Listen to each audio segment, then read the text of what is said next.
एक दिन राजा के मन में विचार आया कि अगर वह 3 प्रश्नों के उत्तर जान ले तो वह कभी असफल नहीं होगा। वह 3 प्रश्न थे। महत्वपूर्ण समय क्या है, महत्वपूर्ण व्यक्ति कौन है और राजा के लिए सबसे महत्वपूर्ण बात क्या है। इन प्रश्नों के उत्तर जानने के लिए राजा ने राज्य भर में दूत भेजे और बुद्धिमान व्यक्तियों को बुलवाया और कहा कि इन प्रश्नों के उत्तर देने वाले को एक बड़ी राशि इनाम में दी जाएगी। बुद्धिमान लोग राजा के पास आए, लेकिन सभी ने उनके सवालों का अलग अलग जवाब दिया। पहले प्रश्न के उत्तर में कुछ लोगों ने कहा कि कुछ करने के लिए महत्वपूर्ण समय तय करना असंभव है, तो कुछ लोगों ने कहा राजा को अपने पास बुद्धिमान लोगों का परिषद रखना चाहिए जो राजा को महत्वपूर्ण समय बताने में मदद करेंगे। दूसरे प्रश्न के उत्तर में कुछ लोगों ने मंत्री को महत्वपूर्ण बताया, तो कुछ लोगों ने सैनिकों, वैद्यों, पुजारियों को महत्वपूर्ण बताया। तीसरे प्रश्न के उत्तर में किसी ने विज्ञान कहा, तो किसी ने लड़ाई और धार्मिक पूजा कहा। किसी भी उत्तर से राजा संतुष्ट नहीं हुए। उन्होंने निश्चय किया कि वे सन्यासी से सलाह लेंगे, जो अपने ज्ञान के लिए व्यापक रूप से जाने जाते हैं। सन्यासी एक एकांत जंगल में रहते थे। राजा ने उनसे मिलने के लिए साधारण वस्त्र धारण किए। राजा ने अपने अंगरक्षकों और सैनिकों को जंगल के बाहर ही रुकने के लिए कहा और अकेले ही सन्यासी के पास चले गए।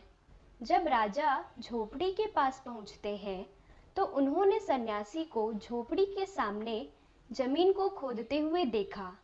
सन्यासी ने राजा को देखकर अभिवादन किया और पुनः अपने काम में लग गए। सन्यासी बूढ़े और कमजोर हो गए थे। राजा ने सन्यासी से कहा, हे बुद्धिमान साधु, मैं आपके पास अपने 3 सवालों के जवाब जानने आया हूँ।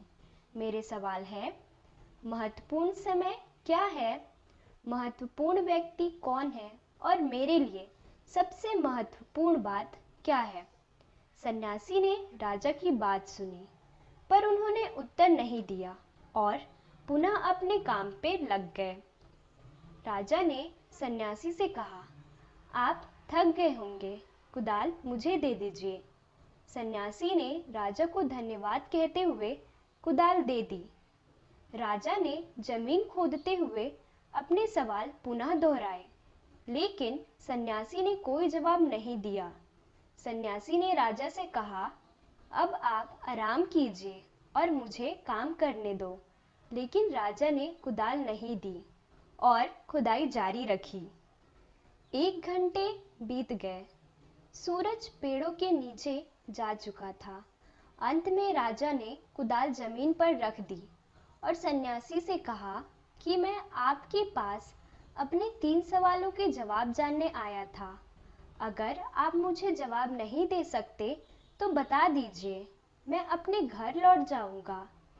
उसी क्षण सन्यासी को प्रतीत हुआ कि उनके समीप कोई दौड़ता हुआ आ रहा है। राजा ने देखा कि एक व्यक्ति उनकी ओर आ रहा है, जिसके पेट से खून बह रहा था। सन्यासी और राजा के समीप पहुंचते ही वह व्यक्ति लड़खड़ा के गिर पड़ा। राजा और सन्यासी ने देखा कि उस व्यक्ति के पेट पे एक बड़ा सा घाव है। राजा ने घाव को धोया, फिर रुमाल से उसे ढक दिया, लेकिन खून बहना बंद नहीं हुआ।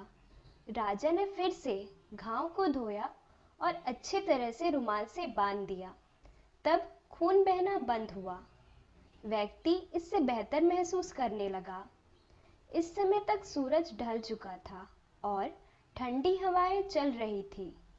सन्यासी की मदद से राजा ने व्यक्ति को झोपड़ी में ले जाकर बिस्तर पर लिटा दिया। वह व्यक्ति आंखें बंद करके चुपचाप लेटा रहा। राजा काम करने की वजह से थक चुके थे, इसी कारण झोपड़ी के फर्श पर ही लेट गए और रात भर सोते रहे।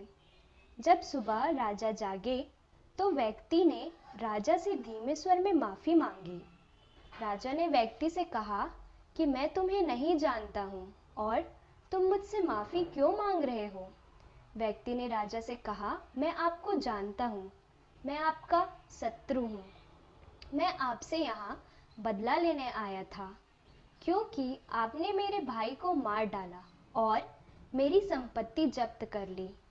मुझे पता था कि आप यहाँ अकेले आए हैं, इसलिए मैं आपको मारने के लिए रास्ते में ही प्रतीक्षा करने लगा, लेकिन पूरा दिन बीत गया, आप नहीं आए। मैं आपको ढूंढने लगा, तभी आपके अंगरक्षकों ने मुझे पहचान लिया और मुझे घायल कर दिया। मैं उनसे बच गया और दौड़ते हुए यहाँ तक आ गया। मैंने आपको मारना चाहा, पर आपने मेरी जान बचाई। अगर अब मैं जीवित रहा तो आपका वफादार सेवक बनकर रहूंगा। राजा ने व्यक्ति की बात सुनकर उसे माफ कर दिया और अपने वैद्यों से कहकर उसका इलाज करवाया तथा उस व्यक्ति को संपत्ति वापस देने का वादा किया। लौटते वक्त राजा को अपने प्रश्नों के उत्तर जानने की लालसा हुई। वह पुनः सन्यासी के पास गए और अपने प्रश्नों के उत्तर जानने की इच्छा जताई। तब राजा ने सन्यासी से आग्रह किया, हे महात्मा, कृपा करके मुझे अपने प्रश्नों के उत्तर दे। इस पर सन्यासी ने उत्तर देते हुए कहा, हे राजन, आपको अपने प्रश्नों के उत्तर मिल चुके हैं। इस कथन पर राजा ने बड़े आश्चर्य से सन्यासी की ओर देखा और कहा, हे महात्मा, मुझे स्पष्ट रूप से समझाने का कष्ट करें। सन्यासी ने राजा को समझाते हुए कहा, हे राजन, कल आपने मुझ पर दया दिखाकर मेरी सहायता की। अगर आप मुझ पर दया नहीं दिखाते तो वह घायल व्यक्ति आप पर आघात कर सकता था। तो वह समय आपके लिए महत्वपूर्ण समय था और मैं महत्वपूर्ण व्यक्ति तथा मेरी सहायता करना आपके लिए महत्वपूर्ण बात थी। जब वह व्यक्ति आपके पास भागकर आया, तब सबसे महत्वपूर्ण चीज उसकी सेवा करना था, क्योंकि अगर आपने उसकी सेवा नहीं की होती तो आज वह मृत होता और आपसे उसकी संधि नहीं हो पाती। तो उस समय आपके लिए महत्वपूर्ण व्यक्ति वो था और उसे बचाना आपके लिए महत्वपूर्ण बात थी।